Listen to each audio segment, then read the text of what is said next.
அனைவருக்கும் வணக்கம். இந்த வீடியோவில் என்ன பார்க்க போனால் சுகுமாரி இந்த படத்தோட கதையை தான் பார்க்க போகிறோம். அமைதியான குணம் கொண்ட இளைஞராக யாதி இருக்கார். அவனுக்கு தாத்தா அவனோட பேர குழந்தைக்கு ஒரு உயிர் எழுதி வச்சுருக்காரு.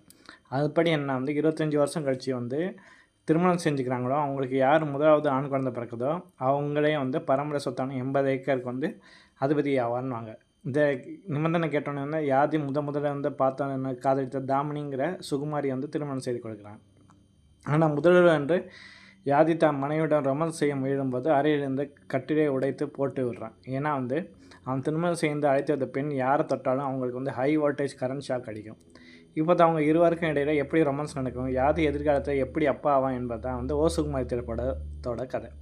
நடுராத்திரியில் சில ரவுடிகள் கிராமப்புறத்தோட வீடுகள் தூங்கி கொண்டிருந்த குழந்தைங்க ஒவ்வொன்றாக கடத்திட்டு போகிறாங்க. இதை பார்த்தா ஒரு தந்தை தனியாக எதிர்த்து போராட முடியல. ரவுடிகளோட தலையை அவனை தாக்க வரான். இதை பார்த்துட்டு இருந்தால் அவங்களோட சின்ன வயசு தாமினி அலறா.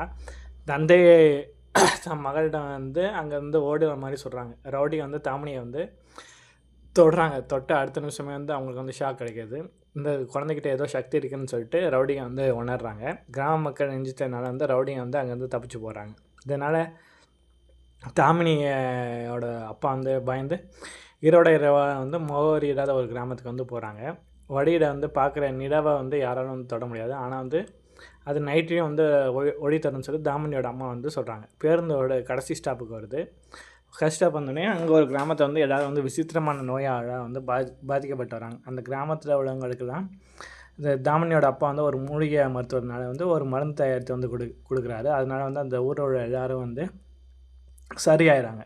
தாமினி அங்கே உள்ள ஸ்கூலில் சேர்றா. பேச்சு வராத மல்லிங்கிற பொண்ணு கூட நட்பாகிறா. பள்ளியில் தொல்லை கொடுத்த மாணவங்களை தண்டிக்க முயலும்போது தாமினி தற்செயலாக தொட்டதுனால தலைமை ஆசிரியருக்கு ஹை வோல்டேஜ் ஷாக் அடிக்குது.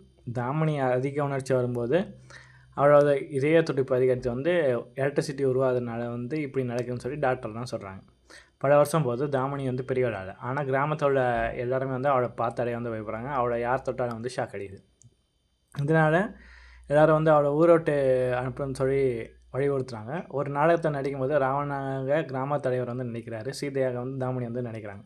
அப்போ தாமினியை தொட்டு ராவனுக்கு, அதாவது ஊர் தலைவருக்கு ஷாக் அடிச்சிருது. தாமினியை தொட்ட ஷாக் அடிச்சதுனால இவங்க என்ன பண்ணுறாங்கன்னா அந்த மாவட்டம் ஃபுல்லாக தாமினியை தொட்ட ஷாக்குன்னு சொல்லி நோட்டீஸ் போர்டு ஒட்டி போடுறாங்க. இந்த பக்கம் யாதியோட குடும்பத்தை சொத்து ஆசை அதிகமாகுது. தாத்தாவோட 80 ஏக்கர் நிலத்தை அபிகரிக்க யாதியோட அத்தை மகன் கிரி என்ன பண்ணுறாங்க, ஒரு கர்ப்பிணி பெண்ணையே போலி திருமணம் செய்துட்டு கூட்டிகிட்டு வரான். யாரையும் சொத்துக்காக தான் முன்னாள் காதலியை பழிவாங்க உடனே திருமணம் செய்ய முடிவு பண்ணுறான். பெண் பார்க்க தாமினியோட கிராமத்துக்கு வரும் யாதி தாமினியை பார்த்தது பிடிச்சி போயிடுது. அதனால் கிராம மக்கள் தாமினியோட மின்சார தாக்குற அந்த சக்தியை மறைச்சிட்டு இவனை எப்படியாவது ஒரு கல்யாணம் பண்ணி ஊரோட்டை அனுப்பிச்சா போதும்னு சொல்லி நினைக்கிறாங்க. யாதியோட கண்ணில் அந்த போஸ்டரை எல்லாருமே மறைக்கிறாங்க. ஏன்னா அந்த போஸ்டர் பார்த்து அவனுக்கு உண்மை தெரிஞ்சிச்சுன்னா அதனால் தாமினியை அவன் தொடாமையே நிச்சயதார்த்தம் பண்ணிக்கிறான். அப்புறம் தாலியையும் கட்டிக்கிறான். தாலி கட்டும்போது ஷாக் அடிக்குது. அப்போ இதெல்லாம் மாதிரா படத்தில் மாதிரி பூர்வ ஜென்ம புண்ணியம்னு சொல்லி அவங்க சித்தப்பா சமாதானப்படுத்துகிறான். ஆனால் ஃபஸ்ட் நைட்டில் தான் யாதி தாமினியை தொடச்சி முடிச்சும் போது ஹை வோல்டேஜ் அடிக்கிறனால யாதி தூக்க வசப்பட்டு கட்டிலே உடையுது. இந்த கட்டு உடைஞ்ச செய்தி குடும்பத்தோட இவன் ரொம்ப ஆண்மையானவன்னு சொல்லிட்டு எல்லோரும் புகழ்கிறாங்க. ஆனால் யாதிக்கு உள்ளேயே அழறாங்க. கிராம மக்கள் தன்னை ஏமாட்டி விட்டாத உணஞ்சவனை வெளியே கட்டிக்கொள்ளாமல் அமைதியை காக்குறான். தாமினி கூட்டு குடும்பமாக யாதியோட வீட்டை எல்லாரையும் ஒன்றிணைக்க முயற்சி செய்கிறான். ஆனால் யாதியை ஷாக்குக்கு பயந்து அவளை விட்டு விலகியே வந்திருக்கான்.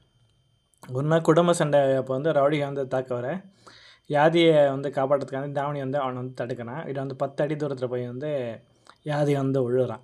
இதனால் கட்டு வஞ்ச காரணம் அந்த குடும்பத்தோட எல்லாருக்குமே தெரிய வருது.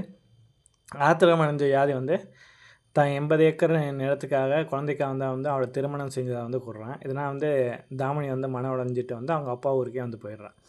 தாமினி பிறந்ததுக்கப்புறம் தான் தெரிஞ்சு யாதி அவளை ரொம்ப லவ் பண்ணியிருக்கான். சொத்துக்காண்டியில் தாமினியை தான் விரும்பியிருக்கான்னு சொல்லிட்டு யாதியோட அம்மாவை தாமினி சொத்துக்காக வரவில்லை, ஒரு குடும்பத்தோட அன்புக்காக வந்திருக்கான்னு சொல்லி சமாதானப்படுத்துகிறான். உடனே அங்கே போய் தாமினியை சமாதானப்படுத்தி யாமி யாதி கூட்டிகிட்டு வரான். தாமினியை ஓடி யாதி கட்டி அணைச்சி அழுகுறான். ஆனால் இந்த சமயம் ஷாக் எதுவும் அடிக்கலை. தாமினி மனதார யாரை நேசித்து தொடும்போது அவங்களுக்கு உடலை மின்சார பாயுதுன்னு சொல்லி இருவர் உணர்றாங்க. அன்பான தொடுதலால் இனி யாருக்கும் வந்து பாதிப்பு ஏற்படாது என்பதை அறிஞ்ச தாமினி என்ன பண்ணுறாங்கன்னா குடும்பத்தோட எல்லாரையும் வந்து தொட்டு வந்து மகிழ்கிறாங்க. இப்படியே ஒரு வருஷம் போது மருத்துவமனையில் தாமினிக்கு வந்து ஆண் குழந்தை வந்து பிறக்குது. ஆனால் பிரசவ அறையிலேருந்து வெளியே நம்ம டாக்டர் நர்ஸுங்க எல்லாருமே வந்து தலையில் வந்து புகை வர மாதிரி வந்துட்டுருக்கு. பதவி போய் உள்ளே சென்று பார்த்தா தான் வந்து தெரியுது. இப்போ தாமினிக்கு புதுசாக பிறந்த அந்த தாமினியோட ஆண் குழந்தைக்கு தான் வந்து அந்த ஷாக் வந்து ட்ரான்ஸ்ஃபர் ஆகிட்டு வந்திருக்கு. அந்த குழந்தை யாரும் தொட்டாங்களோ அதுக்கு வந்து ஷாக் அடிக்குது. இதோட இந்த படத்தோட கதை வந்து முடியுது. நன்றி.